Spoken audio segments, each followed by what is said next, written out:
Segundos para entrar. Pronto, boa noite a todos. Estamos ao vivo em mais uma live aqui no Facebook, sempre levando informações importantes, informações relevantes para as pessoas, para as famílias, para quem estiver nos assistindo. Hoje nós vamos falar sobre o luto e a dor que, consequentemente, ele acarreta, a dor da ausência. Estamos em um momento de pandemia, um momento que estamos falando de mortes. Todo dia a mídia coloca na TV, tantos morreram. A gente vê aquilo ali como um número, como muitas pessoas veem isso como um simples número, mas há pessoas ali que perderam a vida, há pessoas que perderam os seus entes queridos, pais, mães, amigos, filhos, irmãos.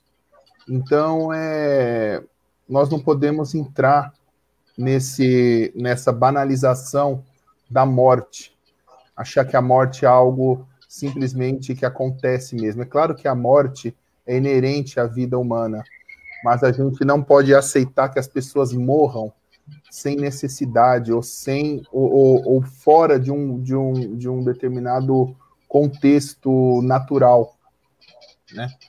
E para discutir essa temática hoje, eu convidei duas colegas psicólogas. Primeiro aqui vou apresentar a Regina Duarte. A Regina Duarte é psicóloga clínica, mestre em psicologia da saúde, especialista em psicologia hospitalar e atua também no Sistema Único da Assistência Social, o SUAS. Né? Boa noite a todos. Boa noite, Regina. Agradeço a sua participação aqui. Agradeço por ter aceito o convite de participar dessa live hoje. É a nossa contribuição como cidadãos aqui para as pessoas que estão nos assistindo e que vão nos assistir depois também. Tá bom? E também, outra convidada é a Daiane Figueiredo, que é psicóloga formada pela FMU, atua na área clínica e na área social, através do projeto Psicotransforma. Boa noite.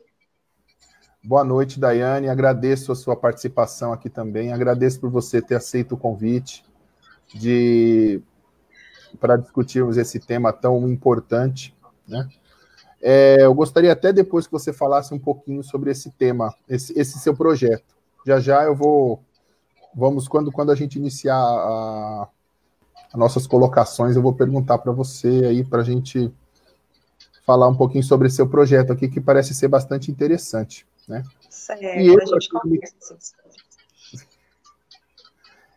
E para quem não me conhece, eu sou Edson Evaristo, sou psicólogo, psicanalista, também sou escritor, e venho fazendo lives aqui pelo Facebook, bastante lives sobre psicologia, sobre temas afins à psicologia, justamente, bom, primeiro que é a minha área, né, a minha área de atuação, a minha profissão, e também é uma preocupação minha, a saúde mental das pessoas, né, o sofrimento mental. Muitas pessoas sofrem em silêncio, sofrem em suas casas. Então, essas lives eu tenho a intenção sempre de levar boas informações, boas colocações para as pessoas se informarem, cada vez de uma forma mais saudável, né, informações úteis, né? A internet tem muita bobagem, então cabe a nós construirmos aí informações relevantes, né? Eu vou ler um pequeno texto aqui sobre o luto. É um texto, inclusive, baseado na obra de Freud, Luto e Melancolia, que ele faz uma diferenciação sobre o luto e a depressão, né, que ali é colocada como melancolia. O luto, de maneira geral, é o sentimento de perda de um objeto amado. O luto, nesse sentido, consiste nas etapas que um sujeito passa na superação desse sentimento que tem, necessariamente, um período de tempo determinado, mesmo que variado. O que compõe o luto, no caso, é uma manifestação externa do que algo precisa ser feito em relação a esse objeto ou pessoa. Assim, o luto é uma reação à perda de algo e não implica condição patológica, né? O luto não é uma doença, desde que seja superado após certo período de tempo.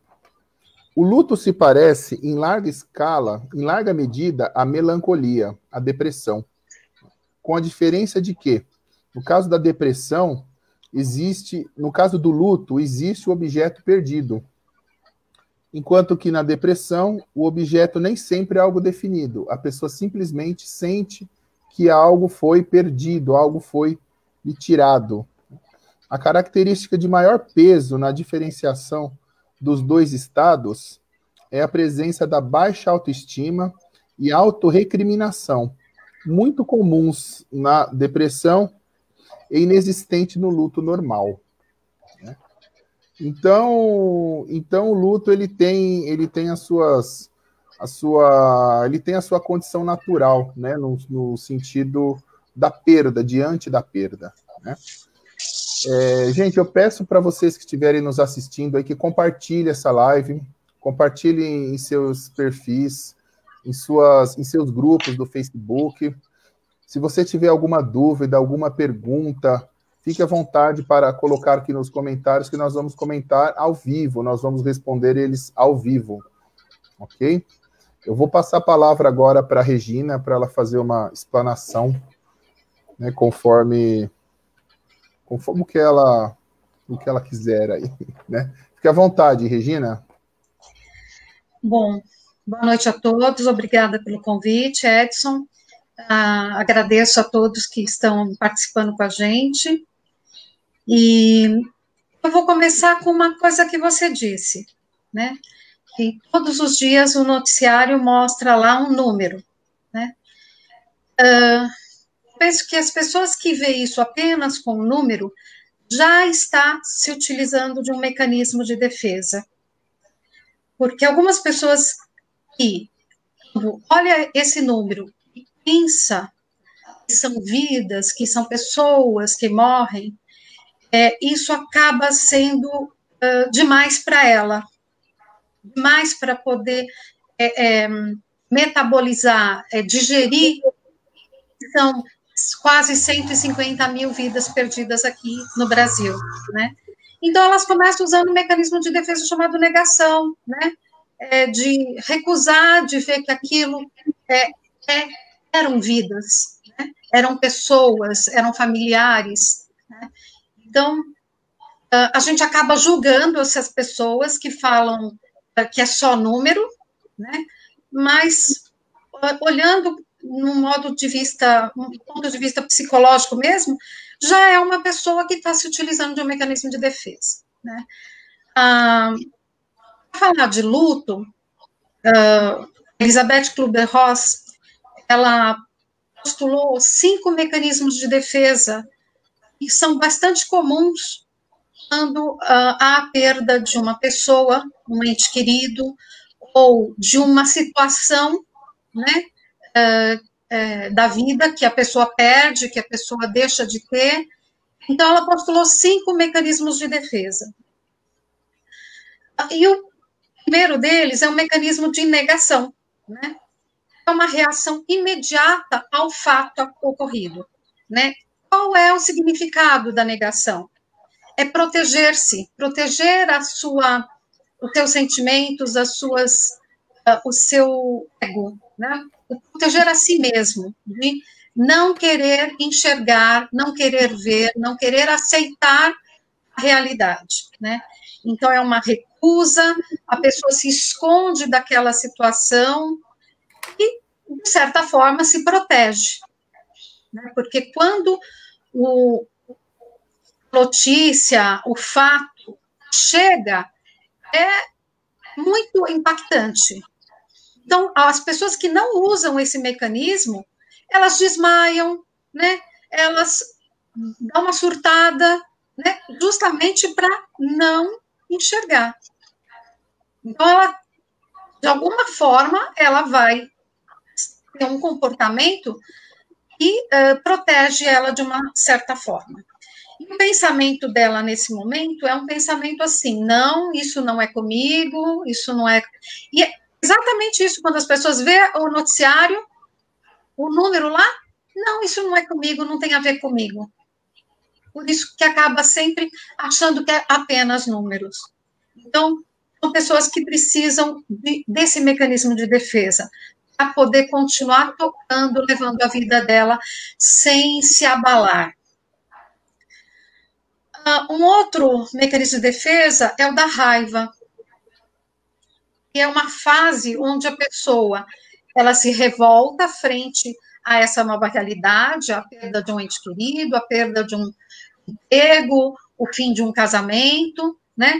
Então ela fica revoltada, anseia e busca pela situação ou pessoa que perdeu, tentando se restabelecer, imprimindo muita raiva, porque perdendo, né, esse ente querido, ou essa situação, e é um momento de muita fúria mesmo. Uma outra fase que costuma ocorrer é a barganha. Barganha significa negociar, né? Fazer um acordo ou um pacto consigo mesmo, ou com divindades, né? Dependendo da crença religiosa da pessoa, ela faz algum pacto com o seu Deus, o seu ente maior, buscando restabelecer a situação anterior da perda. Isso também ocorre quando alguém recebe um diagnóstico difícil. Ela também nega, ela também passa pela raiva, e na barganha, tipo assim, olha, faz de conta que não é nada, e eu topo fazer uma promessa, pagar uma promessa, então fica naquela negociação, né, na tentativa de restabelecer o antes da situação intacta, né? A outra fase é a depressão, né? A depressão, ela é caracterizada por uma inibição das atividades ou do próprio eu. A pessoa não querer mais tomar banho, não quer sair, não quer passear, não quer comer, né? Então, há uma inibição de todas as suas atividades sociais e atividades pessoais também. Isso é uma perda temporária na tentativa de buscar adotar um novo objeto, né, preencha aquele buraco que aquela pessoa que foi embora deixou, ou então que aquele emprego que deixou, né, que perdeu, enfim. E também é caracterizado nessa fase da depressão a fixação de sentimentos, né, na perda, e ela não consegue investir em algo novo. Ela fica com seus sentimentos só pensando naquela pessoa, só pensando no que fez, no que podia ter feito, o quanto gostava, o quanto a saudade tem, e fica focado, fixado nessa pessoa ou numa situação e não consegue investir em outra coisa, né? Essa fase, as pessoas conseguem facilmente detectar, porque faz mais parte do senso comum a depressão, do que os outros mecanismos de defesa não são tão claros assim para as pessoas como uma forma de se defender da situação. E, por fim, nós temos a aceitação, é a quinta fase, ou o quinto mecanismo de defesa que a Elisabeth Kübler-Ross postulou. A aceitação é a fase onde a pessoa aceita, né, gradualmente a perda que ela teve. Ela sente necessidade de de reconstruir a vida. Aceitar a realidade acaba dando um pouco mais de paz para o coração. E isso faz com que ela comece a ter condições de se adaptar a nova realidade, né? De buscar diferentes modos de viver sem aquela pessoa. Começa a reinvestir a sua energia em outras coisas, em outras pessoas, né? E começa a estabelecer uma conexão com o mundo, com as pessoas que estão ao seu redor e com o mundo. O interessante dessas 5 fases é que elas não possuem uma ordem, nem uma cronologia. Então, as pessoas não começam a negação e terminam na aceitação. Elas começam em qualquer uma dessas fases, podem ser vivenciadas uma ou mais ao mesmo tempo, né? Ou não vivenciar todas elas. E o importante, né, a gente precisa deixar, eu acho que nessa oportunidade, deixar claro para as pessoas que estão ouvindo, principalmente as pessoas leigas, né, que não são comportamentos que a pessoa faz de propósito, ou que ela está fazendo porque ela quer chamar atenção, né, são a única forma que a pessoa tem de encarar aquilo, né. O que eu estou dizendo nesse momento é não julgar essa pessoa, né? Entendê-la, né? O mais importante é acolher. Às vezes acolher com palavras, às vezes apenas com gestos, né? Mas, ou apenas dizer assim, eu estou aqui com você. Às vezes de ficar junto mesmo, não só de telefonar e falar assim, se precisar, liga para mim. É mais fácil para quem fala isso, mas a pessoa que está passando pelo luto, por esse sofrimento, não adianta só falar, liga para mim se você precisar. Você está lá ao lado dela, né, segurando na mão dela, às vezes não precisa falar nada, só o fato de estar junto, de estar segurando a mão, de estar ali, ou então só sentada do lado dela, né, já ajuda a pessoa a se fortalecer. Né? Então, uma parte mais explanatória sobre os processos, o processo do luto, né, e esse processo, né, da morte, de como lidar com ela, são basicamente esses cinco mecanismos, e que a gente precisa conhecê-los, né, para poder ajudar a pessoa. Eu penso que eu já ouvi algumas pessoas falarem assim, 6 meses passa, por 6 meses você consegue passar por isso. Depende do vínculo que a pessoa tinha, do grau desse vínculo. Às vezes precisa de 1 ano, porque depois que a pessoa parte, vai ter o primeiro aniversário sem ela, o primeira Páscoa sem ela, o primeiro Natal sem ela. Então, o primeiro ano, depois da morte dessa pessoa, é realmente um pouco difícil. Então, algumas pessoas demoram um pouquinho mais do que 6 meses. Então, não é uma regra geral. O importante é que essa pessoa não se afunda na depressão. Aí, né, se ela começar a ficar muito fixada, aí talvez ela precise de ajuda, e aí tem que procurar um profissional, né?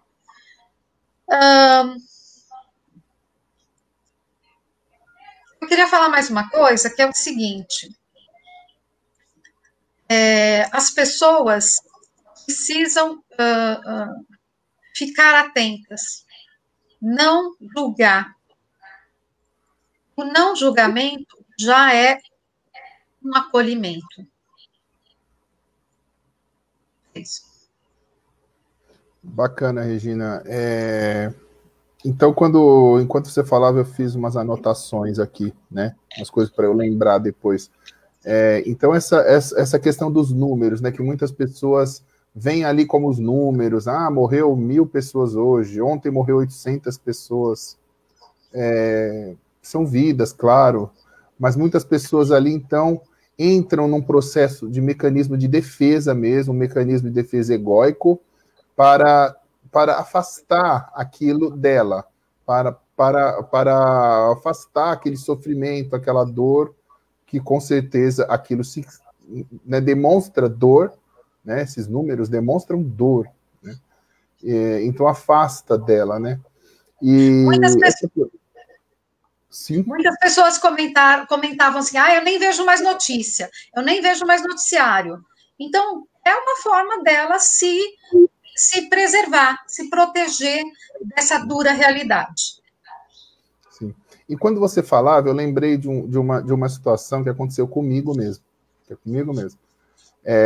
Eu lembro que eu estava trabalhando e um amigo me ligou. Falou, olha, tem uma notícia ruim para te dar, né? Eu falei, não, o que foi? Né? Ele falou assim, olha, o fulano morreu, um grande amigo meu, né? Eu falei, quem? O fulano morreu. Eu falei, mas quem? Qual? Eu simplesmente não consegui lembrar quem era a pessoa. Não lembrava. Eu fiquei mais ou menos 1 minuto e meio, assim, quase 2 minutos, e ele falando, o fulano, caramba, fulano disso, fulano que faz isso, fulano que fez aquilo.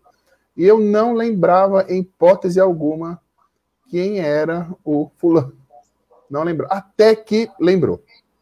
Aí ele falou, olha, fulano morreu. Né? Eu falei, não, ele deve estar muito doente, né? Ele deve estar muito mal. O que aconteceu? Ele sofreu um acidente de moto e veio a falecer. Eu falei, não, ele deve estar muito mal, e ele deve estar, né, e esse meu amigo que me ligou deve estar exagerando. E eu fiquei com aquele pensamento na cabeça. Eu falei, não, ele tá exagerando, né? Ele deve estar mal no hospital, né? Bom, eu vou lá no hospital. Pedi autorização lá, saí do meu trabalho, que era à noite, né? E fui lá no hospital. E lá eu tive a confirmação, inclusive eu vi o corpo. Só quando eu vi o corpo que eu tive certeza absoluta que ele tinha morrido. Mas aí já tinha passado mais ou menos uns 40 minutos, né? Desde a ligação até lá. E eu já era psicólogo, né? E é um mecanismo assim que ocorre, né? Uma defesa tão grande diante daquele sofrimento. Depois começou o sofrimento. Até então, né? O meu inconsciente me poupou uns 40 minutos de sofrimento ali, né? O princípio de prazer que o Freud falava, né? A gente evitar o desprazer a todo custo. Então, quando eu vi o corpo do meu amigo ali, um amigo muito querido, amigo de infância, né? A gente cresceu junto. Então eu neguei ali por um bom tempo, né? E quando você estava falando, me veio isso na cabeça. Então, isso aí pode acontecer com qualquer um, né? É claro que é inconsciente, a gente não tem... Eu não estava inventando ali que não lembrava dele, né? Eu não estava inventando ali que ele estava doente, eu não tinha morrido, ele estava muito mal, mas não tinha morrido. Uhum. Eu estava inventando isso, né? Então isso pode acontecer, né? Foi até bacana você tocado nisso para ter esse exemplo, né? Sim. E pode. Eu queria eu queria lembrar também que a gente está falando disso num momento de pandemia. E se o luto já é difícil numa condição não pandemia, né? O luto tem sido muito mais difícil de ser elaborado em função de não haver mais velório, né? De não haver um ritual religioso, porque a vida, né? Ela tem rituais, né? Rituais. Quando nasce o primeiro ritual, o que é? É o batismo, né? E assim por diante, vai tendo rituais do casamento, rituais de 15 anos, né? E tem o ritual do funeral. E ele não está sendo possível ser vivido, né? Algumas sociedades, algumas culturas, a pessoa fica 24 horas, na nossa é mais comum 24 horas. Nos Estados Unidos, a pessoa demora quase uma semana para ser enterrada, porque cultura deles é essa. Nesse momento, não está podendo ser respeitado nenhuma dessas situações. Isso dificulta ainda mais a elaboração do luto das famílias, né? Eu mesma vivi nesse período de pandemia 2 perdas por causa da Covid e pelo menos mais 3 perdas, né, por outras razões, mas nenhuma delas a gente pôde estar junto, não pôde se abraçar, não pôde se consolar, e tem sido difícil mesmo, né? Eu estou falando que eu vivi 5, mas são 150 mil, quase 150 mil no momento. Então, não é fácil para ninguém, não é fácil. Por isso, se precisar, tem que procurar um profissional, sim, né? É importante viver o luto, é importante ficar triste, porque a depressão faz parte desse mecanismo, só não pode ficar estacionado nisso. Se ficou por muito tempo numa condição dessa, precisa de ajuda mesmo. Ok. Antes de passar a palavra para a Daiane, para ela fazer a exposição dela, eu vou ler alguns comentários aqui das pessoas que estão nos assistindo. Né? Primeiro, a Carolina Antonioli, dizendo boa noite a todos. Obrigado. Muito obrigado aí pela audiência. Boa noite também. Muito obrigado. A Carolina Antonioli é minha mãe, tá bom, gente? Boa noite.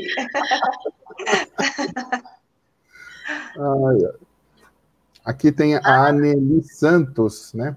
Ótima percepção, Regina Duarte. Nota-se uma negação como mecanismo de defesa, por vez de sobrevivência.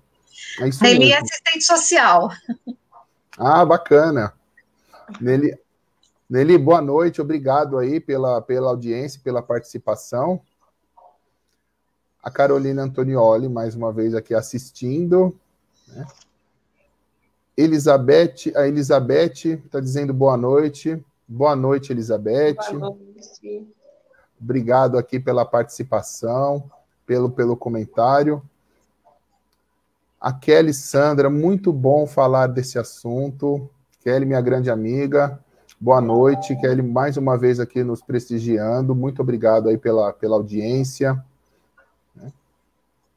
Opa, esse fui eu mesmo, não aqui. A Maria dizendo, ótimo assunto, parabéns. Muito obrigado, Maria. Obrigado pela participação. Maria. Obrigado aí, boa noite, viu, Maria? A Lilian Ferreira, quando a pessoa não sente a morte de alguém próximo, familiar, amigo, isso é patológico? Lilian, já vamos responder, tá bom? Vamos responder aqui a sua pergunta aqui. A Lilian é psicóloga também. Ah, Lilian, muito obrigado, Lilian, pela participação. Nós já vamos comentar isso aí, tá bom? Então, aqui a Rezilda, muito bacana, Regina. Boa noite, Rezilda, obrigado aí pela participação e pela audiência. Está tendo bastante audiência a nossa live. Bom, aqui tem a Clotilde, muito valoroso a pessoa enlutada perceber que seu tempo de luto está sendo respeitado.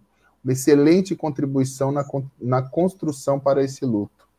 Verdade, né? É aquilo do julgamento que a Regina estava falando, não julgar, acolher, né? Porque muitas vezes a gente baseia o psiquismo, a resistência, a tristeza, os sentimentos do outro pautados no nosso. Então ele fala, que bobeira, já passou, vamos lá, vamos reagir. E não é, a pessoa está no momento dela, cada um tem o seu momento. Então a gente não deve mesmo ficar pressionando. Né? O ideal é isso, é o acolher, nem que seja apenas para ficar do lado da pessoa, como bem a Regina colocou. Né? Então é isso aí, Clotilde. A Rezilda, mais uma vez, muito bacana, Regina. Né? Mais uma vez, obrigado pela participação. O Matheus Valneide de Guarulhos, gostaria de parabenizar pela iniciativa, gostei dos mecanismos de defesa apresentados pela Regina. Obrigada. Valeu, Matheus, obrigado aí pela participação, boa noite para você, continue nos assistindo aqui. Gente, tem bastante participação, hein? Vamos lá. Bom, aluna, Regina, sua explanação foi muito boa. Muito obrigado, Luna, por ter participado aí, pela participação. Boa noite, obrigado pela audiência. Continue aí nos assistindo. Se você, gente, tem dúvidas sobre esse assunto, quer contar alguma coisa, participe aqui ao vivo que a gente comenta logo mais. Tá? A Clotilde, esquecido, boa noite. Está dado boa noite, Clotilde. E a Resilda, novamente, ótima abordagem, parabéns a todos vocês. Muito obrigado, Resilda, mais uma vez, tá bom? Continue aí nos assistindo, tá bom?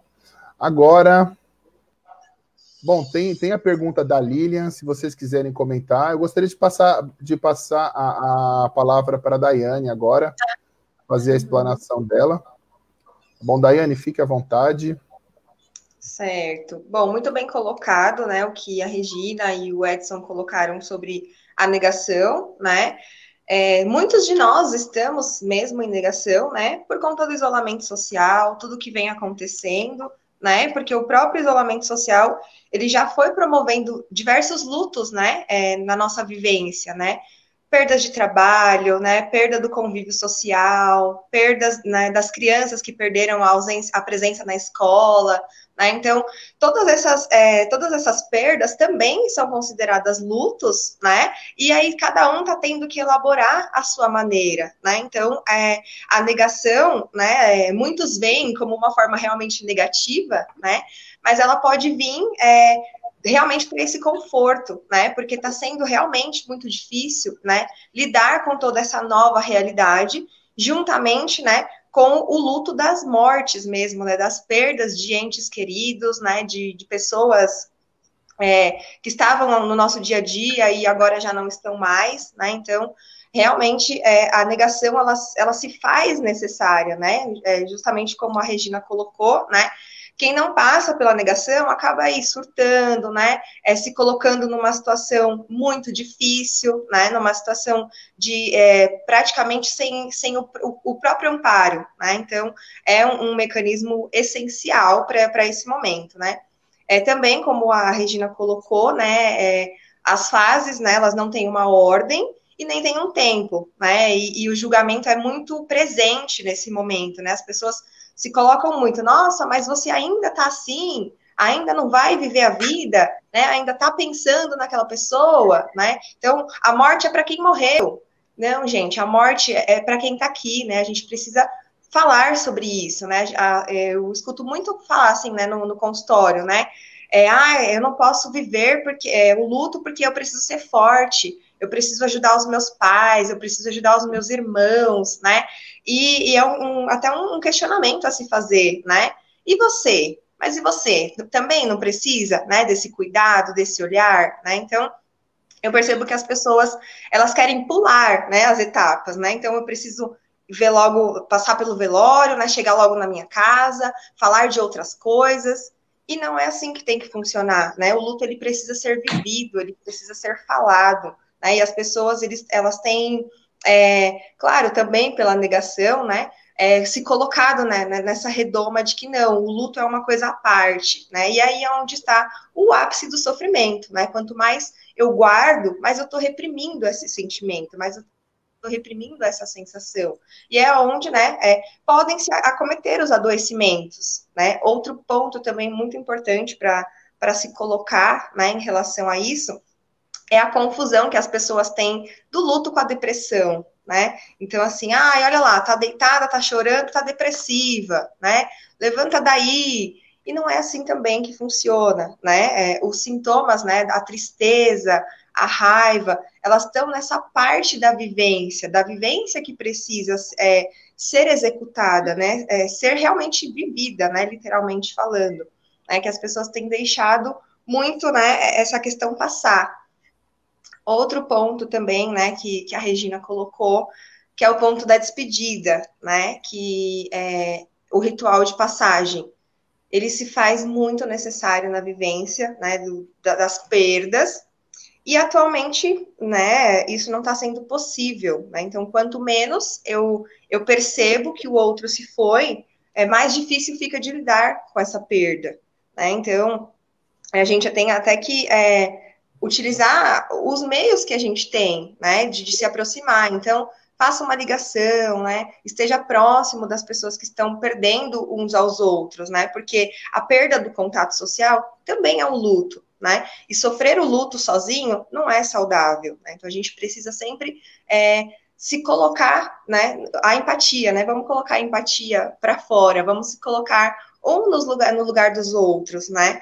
E se fosse eu não gostaria que alguém estivesse aqui, né? Ao menos para me dar um conforto. Então, a gente sempre precisa pensar, né? Se colocar no lugar do outro. Não esperando que aconteça com a gente, mas apenas se colocando no lugar do outro, né? Que é muito, muito importante e necessário para esse processo, né? De isolamento que a gente está vivendo.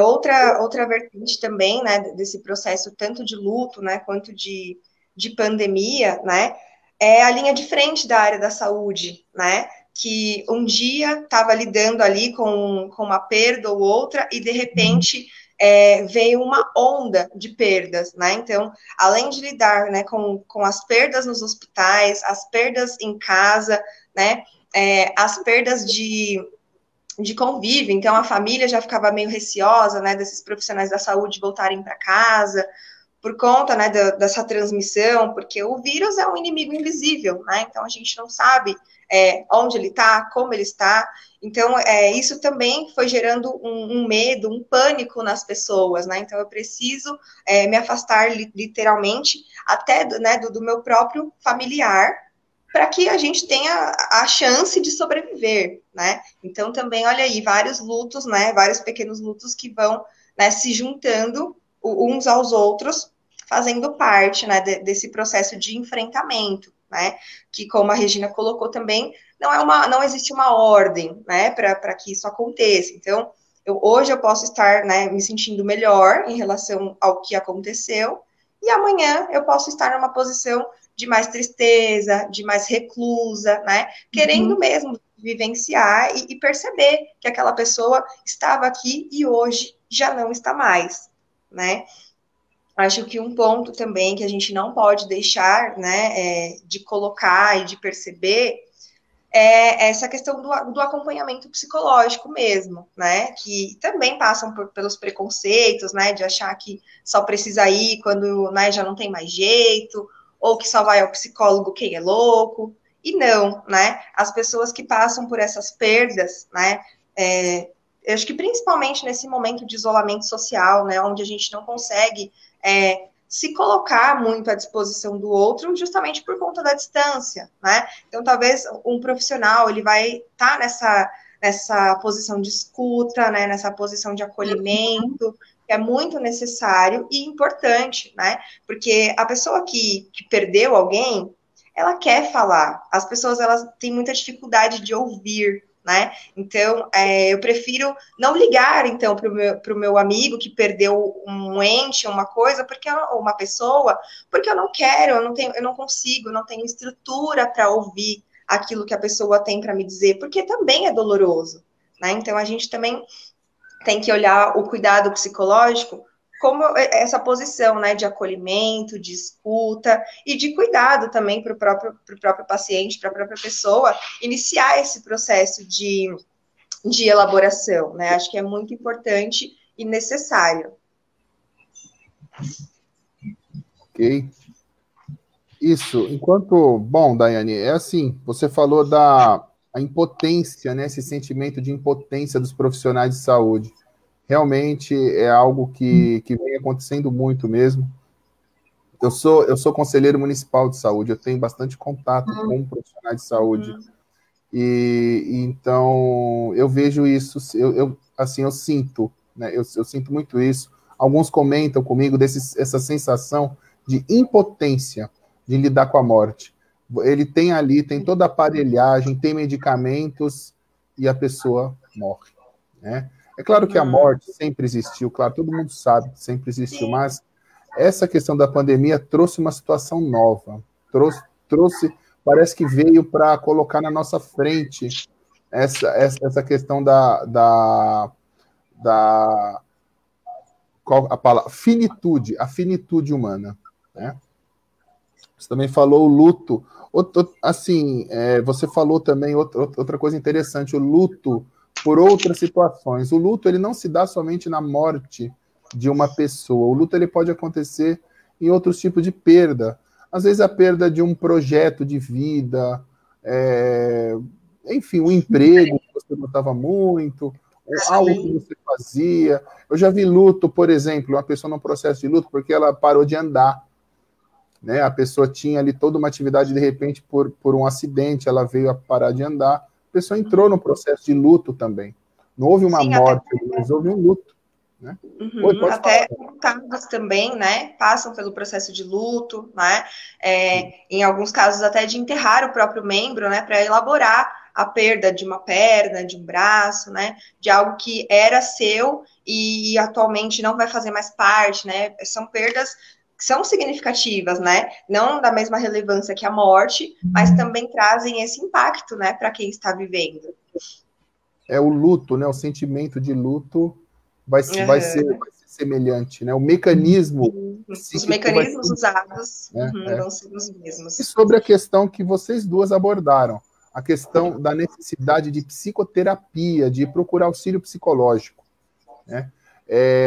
Muitas pessoas ainda acham, isso está mudando, mas ainda há pessoas que pensam que quando você vai procurar um psicólogo é porque você está fraco, você está fragilizado, e não é. Você enfrentar uma psicoterapia é um ato de coragem, é um gesto de coragem, porque não é fácil você ali lidar com as suas coisas. A gente lida muito fácil com as coisas do outro, com o problema do outro, o sentimento do outro, agora com os nossos, não é tão fácil assim. Então é um gesto de coragem a psicoterapia. E o ser humano é um ser gregário, o ser humano é um ser eminentemente social. Ele precisa de ajuda, que outros façam coisas por ele também, né? Eu sempre dou um exemplo, inclusive na live passada eu falei a mesma coisa, eu vou falar de novo aqui, né? As pessoas, eu falo assim, quando você vai, né? As pessoas falam, não precisa de terapia, isso aí é frescura. Não, a gente tem que, né, ver sozinho, resolver nossas coisas sozinho, que não sei o quê. Ficar lá ouvindo coisa de psicólogo, de psicóloga, não. Então, assim, eu falo assim, olha, quando você vai numa loja comprar uma camisa para você, porque você está precisando de uma camisa, você vai lá e compra uma camisa. Você se acha inferiorizado porque você não fez a sua própria camiseta, a sua própria camisa? Que você não foi lá, costurou...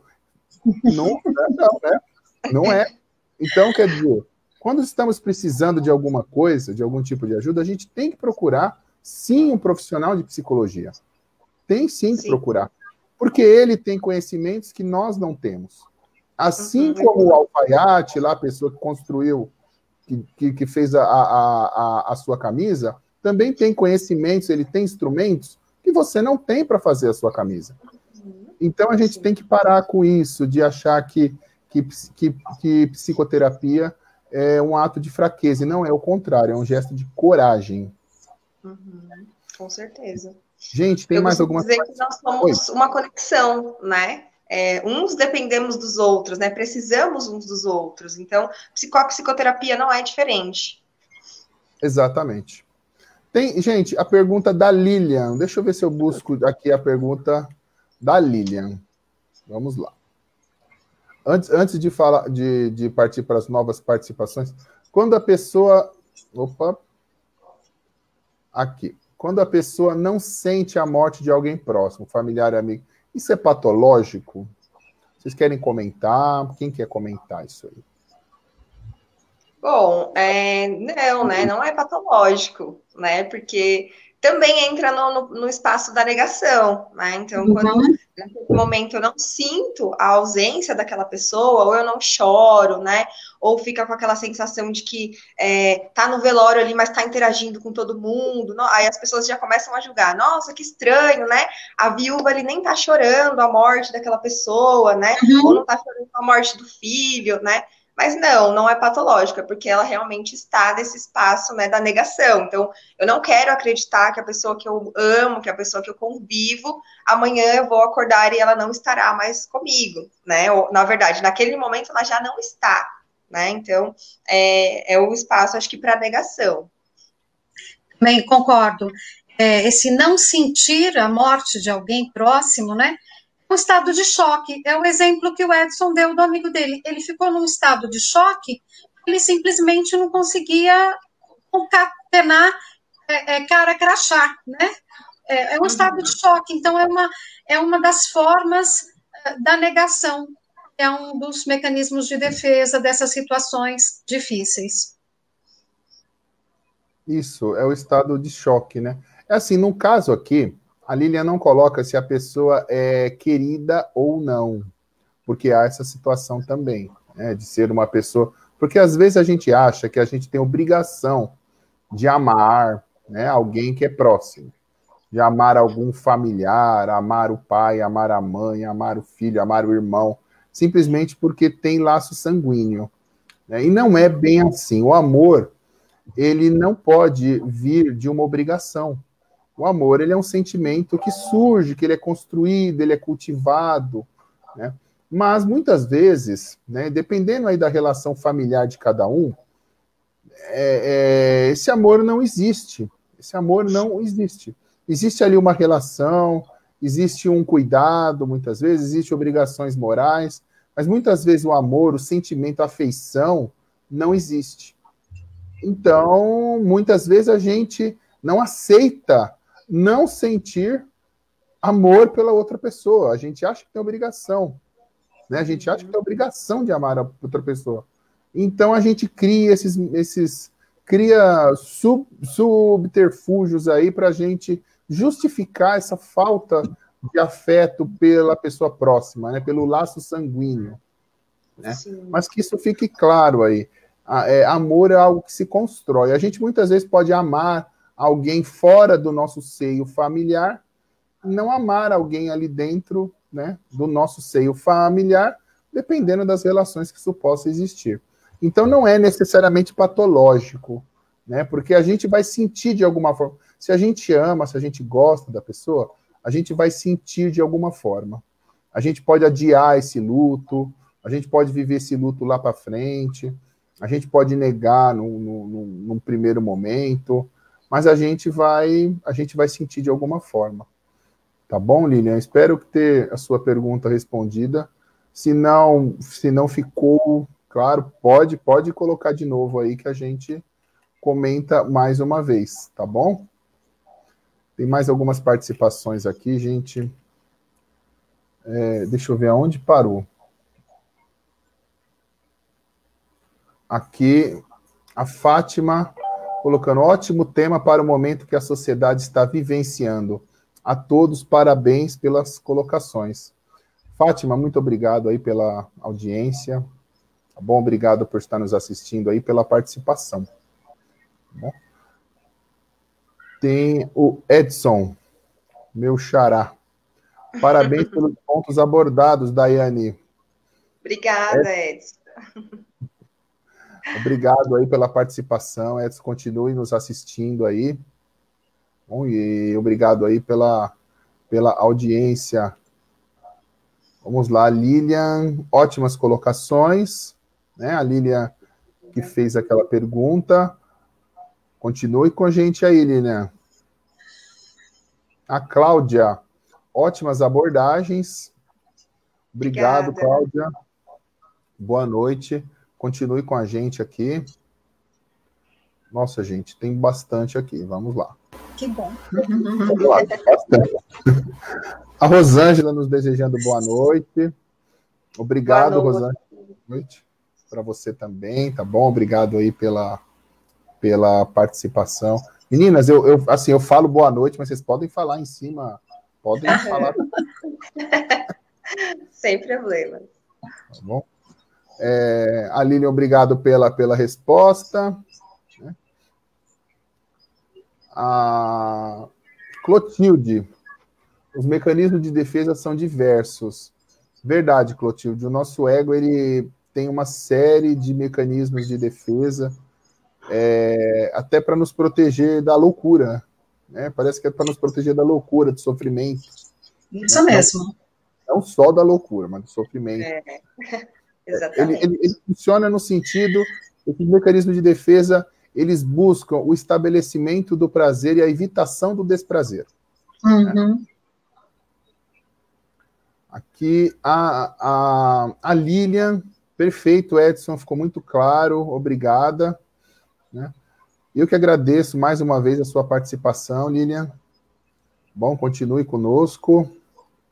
A Rosângela, novamente aqui, e quando o enlutado diz que o ente querido está vindo buscá-lo e que vem e que sem ele a alma deste fica vagando até que ele o acompanhe. Já vamos comentar sobre isso já, tá bom, Rosângela? Bom, já vamos comentar aqui. Regina, excelente profissional. A Andréa. Andréa, obrigado pela participação. Com certeza, a Regina é uma excelente profissional. Foi minha professora, falei, viu? Professor, com muito orgulho, né? Tenho contato com ela até hoje, e justamente por ela ser uma excelente profissional, dessa admiração que eu nutro por ela, que eu a convidei para essa live de hoje. Assim como a Daiane também, que eu nutro bastante admiração pelo trabalho que ela vem fazendo aí, né? Como psicóloga aí, que eu venho acompanhando, né? A Rejane Nunes, boa noite, ótimo tema. Boa noite, Rejane. Também, muito obrigado aí pela participação, continue com a gente. A Thelma Tadeu, boa noite, tema bem presente nesse momento. Seguindo, boa. Muito bem, Thelma, obrigado aí pela participação. Tá bom? Boa noite para você. Continue conosco. E a Rosângela, agradeço. Eu acho que é referente à pergunta. Deixa eu voltar aqui. A pergunta que a. Peraí. Já vou voltar aqui na pergunta que a Rosângela fez. Gente, um minuto, gente. É ao vivo. Aqui. Encontrei. Vou ler mais uma vez. E quando o enlotado diz que o ente querido está vindo buscá-lo e que sem ele a alma deste fica vagando até que ele o acompanhe. O que você diz? Fiquei pensando, né? A pessoa está num sofrimento grande, né? Muito. E ela cria ali um laço com essa pessoa que morreu. É como se ela estivesse revivendo essa pessoa, né? De alguma forma, ela está revivendo essa pessoa. Ela quer a proximidade dessa pessoa, inconscientemente, claro, né?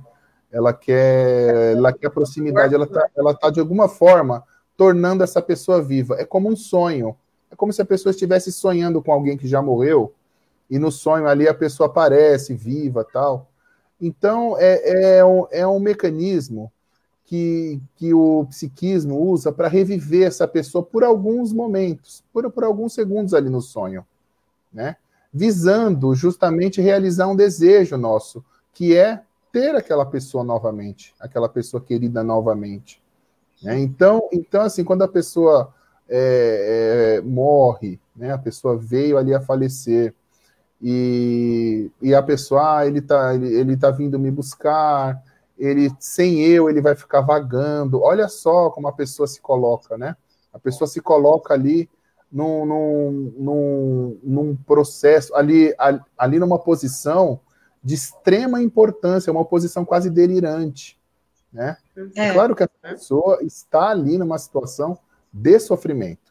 Lembrando isso, a gente não é julgar essa pessoa, não é julgar o comportamento dela, a gente está aqui fazendo uma constatação, né? Então, é uma pessoa que está precisando, possivelmente, de ajuda de um profissional da psicologia, né?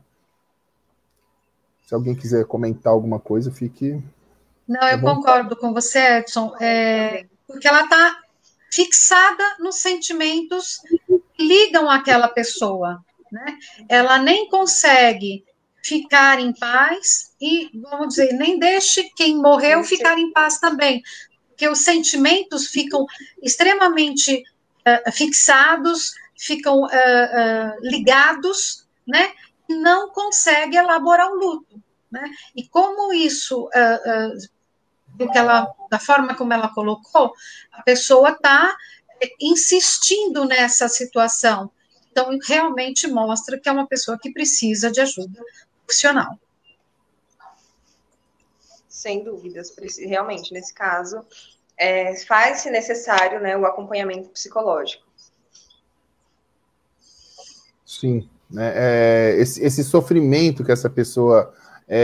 esse tipo de pensamento, né, ou de elaboração psíquica delirante aí, demonstra que a pessoa não está conseguindo elaborar esse luto. Ela não está conseguindo vivenciar de forma natural, de forma mais próxima do saudável possível esse luto. Então ela está vivendo já uma situação que está trazendo sofrimento para ela. Então precisa de atenção das pessoas que estão ao redor dela, sim, tá bom? Tem mais participação aqui, gente. A Carolina Antonioli colocando parabéns aos três, ótimas colocações. Muito obrigado, continue conosco, continue nos assistindo. A Cláudia, quais são os comportamentos mais comuns no processo, no processo de luto? A Regina falou bastante disso, né? A Regina fez uma explanação. Alguém quer falar resumidamente para ela novamente? Eu vou falar, são basicamente 5 mecanismos de defesa, descritos pela Elizabeth Kübler-Ross, uma psicóloga norte-americana. Um deles é a negação, a raiva, a barganha, a depressão e, por fim, a aceitação. Esses são os principais mecanismos de defesa que a pessoa vive, ou os 5 mecanismos, ou um ou outro, ou mais de um ao mesmo tempo. Bacana. Cláudia, qualquer coisa você pergunta de novo, se você quiser alguma especificação, tá bom? Muito obrigado pela participação. Boa noite para você também. Quais são os primeiros sinais da depressão? Né? Depressão da melancolia, né? Bom, a gente falou um pouco, diferenciou um pouco o luto da melancolia na depressão, né? O primeiro sinal de depressão é quando a pessoa ela começa a se colocar numa posição de autoenvelhecimento, ela começa a colocar numa posição de inferioridade, né? Ela, de alguma forma, ela se vê inferior, né? Não necessariamente tristeza, né? Muitas vezes a depressão se manifesta de formas que não tem tristeza.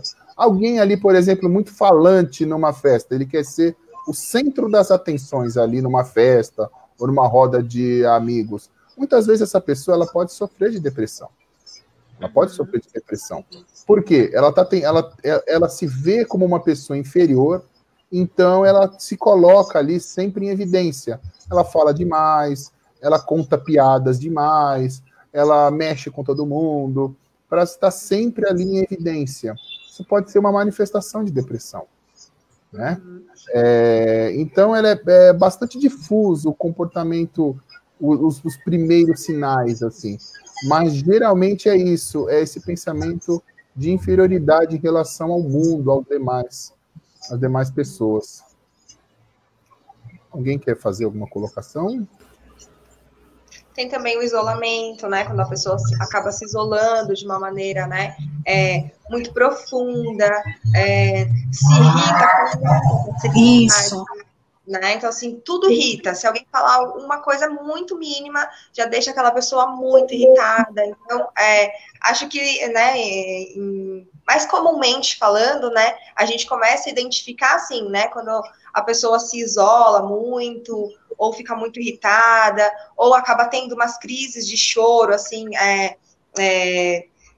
repetidas vezes, né? Porque, assim, dessa maneira como o Edson colocou, é uma maneira, sim, né, de identificar a depressão, mas acho que para as pessoas, né, para o dia a dia, é uma das formas mais difíceis de acabar identificando, né? Porque geralmente as pessoas voltam esse contexto para que quer chamar atenção, esse é o cara chato, né? Que quer estar no meio de todo mundo. Então, acho que essa outra vertente para o senso comum, para as pessoas mais leigas, né, fica um pouquinho mais difícil de identificar. Então, acho que esse outro lado, né, de prestar atenção nesse isolamento, né, nessa irritabilidade, nos choros, né, em alguns casos também, nas automutilações, né, que podem acometer aí, começar a esconder braços, né, pernas. Então, aí acho que são sinais importantes, né, que a gente precisa ficar atento, né? Claro que nesse contexto, né, de diferenciar a depressão do luto, né, se a pessoa perdeu alguém, a gente tem que ficar de olho,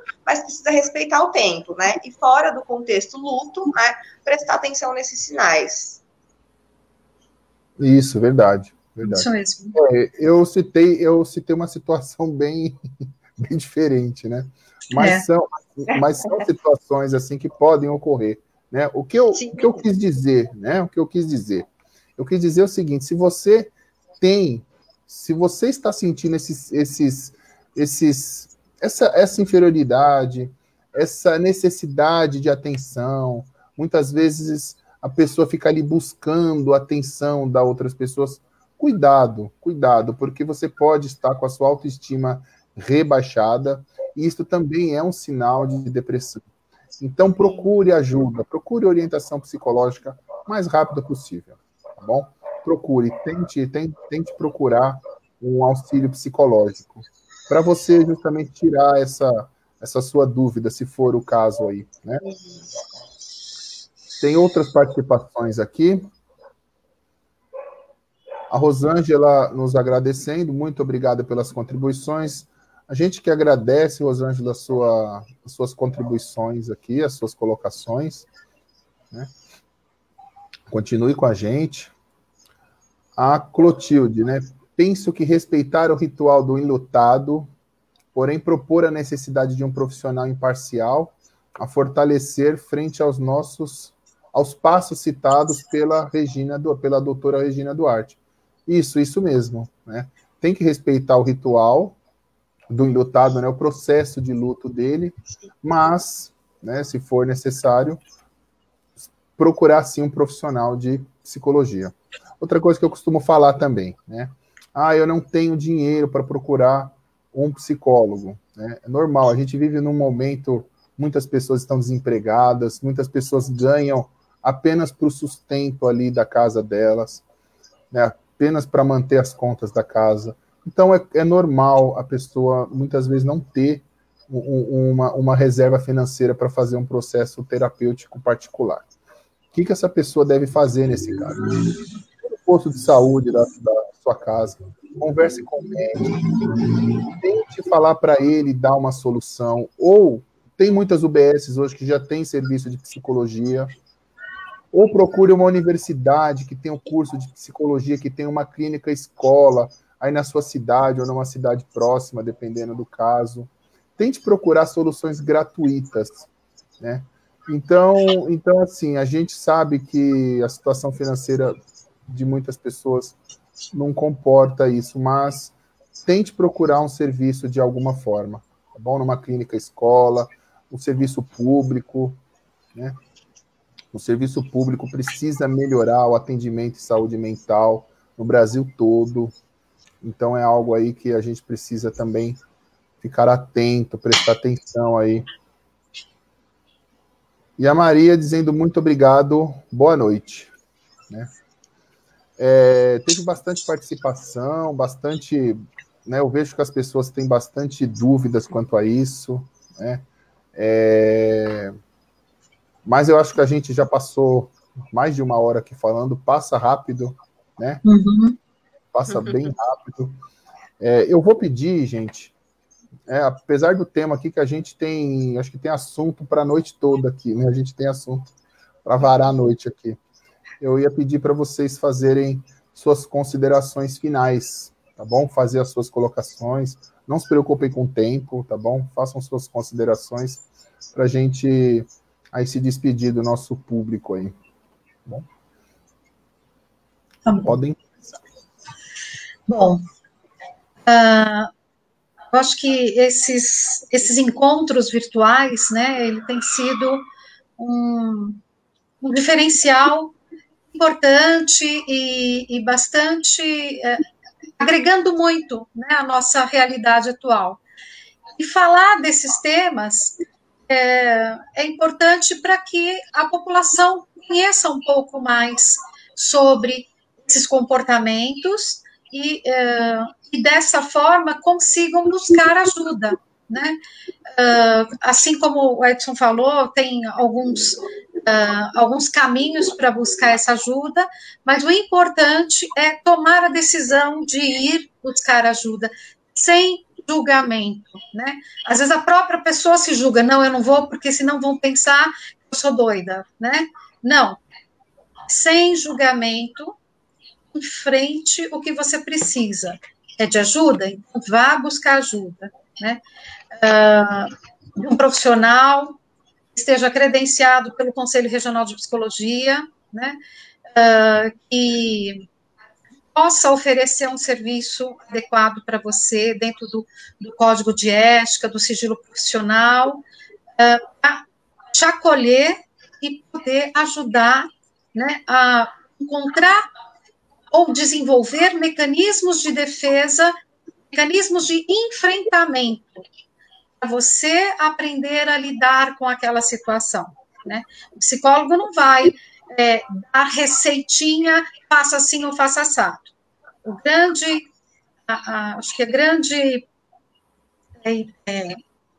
o mais interessante do atendimento psicológico é o psicólogo ajudar a fortalecer esses recursos de enfrentamento. Porque problemas a vida inteira a gente vai ter. Então, não é o psicólogo que vai resolver o seu problema, mas ele vai te ajudar a você encontrar caminhos, fortalecer os seus recursos de enfrentamento e superar ou, de alguma forma, administrar aquela situação de uma forma mais saudável, né? Eu agradeço a audiência, né, de todos, especialmente das minhas amigas do tempo de faculdade, algumas ex-alunas e ex-alunos também que se manifestaram aqui no chat, e agradecer mais uma vez ao Edson pela confiança, né, a Daiane pela parceria aqui, e fico muito feliz, estou muito honrada de estar aqui, podendo contribuir com todos. Então, boa noite. Bom, eu gostaria de agradecer, né, ao Edson pela oportunidade, pelo convite, né, a Regina por essa troca, né, pela experiência dela, por compartilhar, não só comigo, né, com todos os presentes aqui na live hoje. E, né, acho que basicamente o nosso encontro hoje foi muito rico, né, acho que para todos os presentes.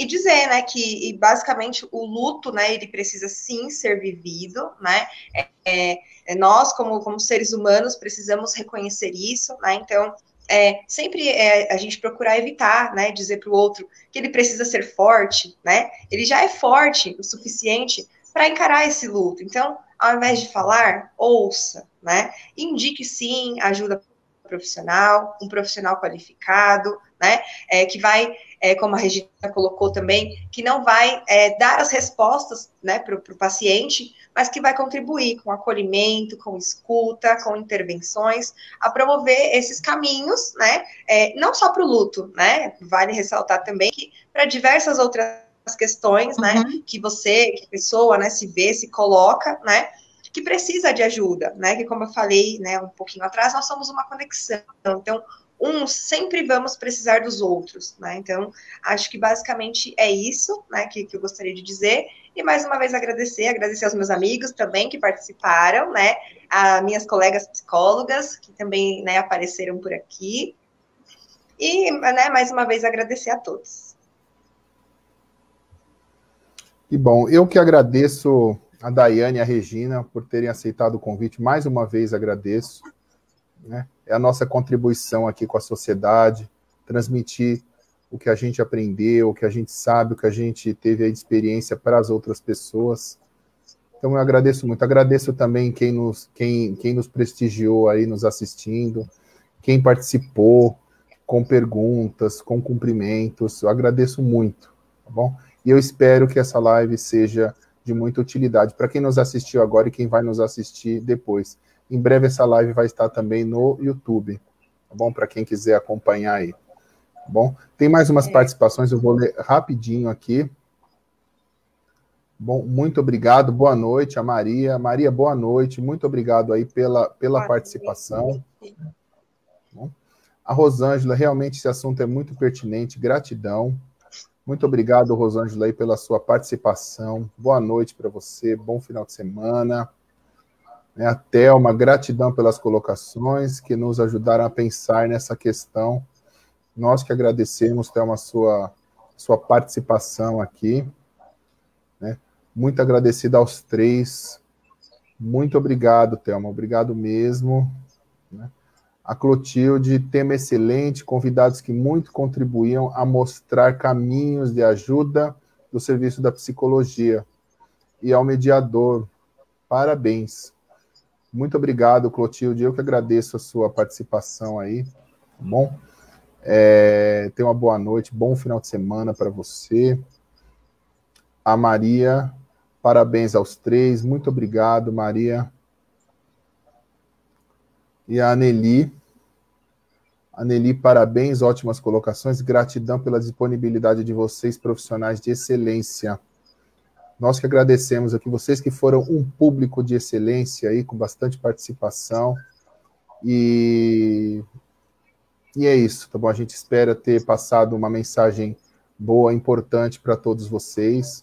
Tenham uma boa noite, um excelente final de semana. Mais uma vez, Daiane, Regina, minha gratidão. Grande abraço para vocês. Obrigada. Boa noite. Boa noite a todos. Boa noite.